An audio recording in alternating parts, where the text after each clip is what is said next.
नमस्कार साथियों, मैं सुमित धामा, founder and CEO all India युवा शक्ति फाउंडेशन।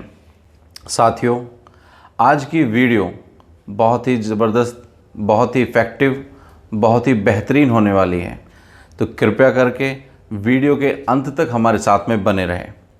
साथियों, बहुत से पेरेंट्स की यह शिकायतें रहती हैं कि हमारा बच्चा पढ़ते समय उसको नींद आने लगती है। जैसे ही मैं उसको पढ़ने के लिए बैठाती हूँ उसे नींद आने लगती है। जब भी मैं उसे पढ़ने के लिए कहती हूँ उसको आलस आने लगता है। तो आज की वीडियो में हम उन सभी पॉइंट्स पर डिस्कस करेंगे जिन्हें इम्प्लीमेंट कर कर आप अपने लाइफ में अगर आप इम्प्लीमेंट करते हो तो यह सभी शिकायतें दूर हो जाएंगी। तो आइए हम अपनी वीडियो को आगे बढ़ाते हैं और इन सभी पॉइंट्स पर चर्चा करते हैं। नंबर 1, क्या कभी हम ध्यान देते हैं कि जिस प्रकार हम अपने घर के अंदर सभी चीज़ों के लिए अलग अलग व्यवस्था रखते हैं, क्या पढ़ाई के लिए भी हमने कुछ इस तरह की व्यवस्था बनाई हुई है कि नहीं? जब हम नहाने के लिए बाथरूम का इस्तेमाल करते हैं, खाना बनाने के लिए रसोई घर का इस्तेमाल करते हैं, सोने के लिए बेडरूम का इस्तेमाल करते हैं, तो क्या कभी हमने देखा या ज़रूरत समझी कि पढ़ाई के लिए भी एक स्टडी रूम होना चाहिए? बच्चों के लिए एक ऐसा स्टडी रूम होना चाहिए जहाँ पर वो बैठकर पढ़ सके? अगर नहीं तो आज ही उसकी व्यवस्था करें। एक रूम सेट करें जहाँ पर आप टेबल और चेयर का इस्तेमाल करें और अपने बच्चों को उस पर बैठकर पढ़ने के लिए कहें। बिना टेबल और चेयर के अपने बच्चों को ना पढ़ने दें। ऐसा करने से उनकी बॉडी लैंग्वेज पर फ़र्क पड़ता है। वह आड़े तिरछे बैठकर या बिस्तर पर बैठकर पढ़ने की कोशिश करते हैं। उससे होता क्या है? उससे होता है कि जब हम स्टैंडिंग पोजीशन में होते हैं, जब हम खड़े होकर या चेयर पर बैठकर पढ़ते हैं, तो ग्रेविटेशनल फोर्स हमारे ऊपर अधिक कार्य नहीं कर पाती हैं। इस वजह से वह हमें नीचे की तरफ नहीं खींच पाती है और हम बड़े ही अटेंटिव होकर अपनी पढ़ाई को, अपनी स्टडी को पूरा करते हैं। लेकिन जैसे ही हम बेड पर या आड़े तिरछे होकर हम पढ़ने की कोशिश करते हैं तो हमारी बॉडी पर, या हम ढीली बॉडी से हम पढ़ने की कोशिश करते हैं, तो हम ग्रेविटेशनल फोर्स हमें और तीव्रता से नीचे की ओर खींचती है और धीरे धीरे धीरे धीरे हम नीचे की ओर चले जाते हैं और हम नींद हमें आने लगती है, हम आलस में आने लगते हैं। तो यही वो कारण है कि अगर हम अटेंटिव रहेंगे, या तो टेबल चेयर का इस्तेमाल करें या फिर आप खड़े होकर पढ़ें।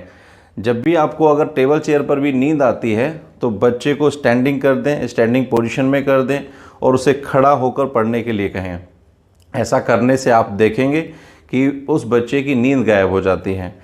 फिर 1 घंटे के बाद उसे 10-15 मिनट का ब्रेक भी दें जिससे कि वह रिफ़्रेश हो सके। दूसरा पॉइंट भी मैं यहाँ पर ऐड करना चाहूँगा। यदि कई बार पेरेंट्स की कंप्लेंट्स रहती है कि हमारे पास में 2 रूम ही हैं, तो हम ऐसे में एक स्टडी रूम कहाँ से इस्टेब्लिश करें? तो मैं उनसे कहना चाहूँगा कि ऐसी सिचुएशन में आप एक फोल्डिंग टेबल आती है, आप उसका इस्तेमाल कर सकते हैं। उस फोल्डिंग टेबल को आप बेड पर भी लेकर बैठ सकते हैं। बच्चे को बेड पर बैठाइए, उसके सामने उस फोल्डिंग टेबल को ओपन कर दीजिए और अपने जो भी स्टडी करनी है उस फोल्डिंग टेबल के साथ में वह स्टडी करें। बिना फोल्डिंग टेबल के वह अपनी स्टडी को ना करें। इस तरह की हैबिट अपने बच्चों को अभी से ही डालनी शुरू करें। तो ये हमारे 2 पॉइंट्स हैं, और उसका आप अपनी लाइफ में इम्प्लीमेंट करें और आप देखेंगे कि आपका बच्चा ना तो आलस में आएगा और ना ही उसको पढ़ते समय नींद आएगी। नंबर 3 पॉइंट है कि कभी भी अपने बच्चे को जब तक वह अकेला पढ़ना पूरी तरह से सीख ना ले, आपको चाहिए कि आप अपने बच्चे के साथ में पढ़ते समय अवश्य बैठें। आप उसको अकेले पढ़ने के लिए ना बैठाएं। ऐसी कंडीशंस में बहुत सारी मिस्टेक्स भी होती हैं, जैसे कि अगर मान लीजिए वह गलत पढ़ाई कर रहा है तो वह गलत ही कंटिन्यूटी करना शुरू कर देता है। उसकी पढ़ाई की जो गलतियां होती हैं वही अग्रसर होनी शुरू हो जाती हैं। दूसरी बात यह है कि अगर मान लीजिए आप उनको अकेला पढ़ने के लिए कहेंगे तो कई बार हो सकता है कि वह अपनी पढ़ाई कर ही ना रहा हो और वह किसी न किसी खेल में अपना समय बिता रहा हो। तो आपको चाहिए कि बेशक कहीं भी किसी भी प्रकार से समय निकालें जब भी आपके पास में समय हो अपने बच्चों को साथ लेकर बैठाएं, अपने बच्चे को अपने साथ में ही पढ़ाने की कोशिश करें। धीरे धीरे वे हैबिचुअल हो जाएंगे। वो उन्हें स्टडी का महत्व भी सिखाएं।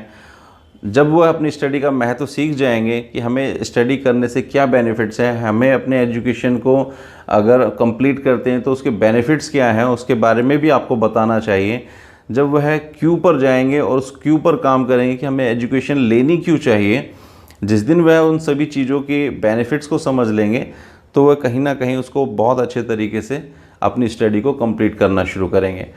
तो तीनों ही पॉइंट्स पर आपको ध्यान देना होगा, तो आपके बच्चों की स्टडी बेहतर होगी, उनको नींद नहीं आएगी, उनका आलस्य दूर रहेगा और वो अपने बेहतर तरीके से अपनी स्टडी को कंप्लीट करेंगे।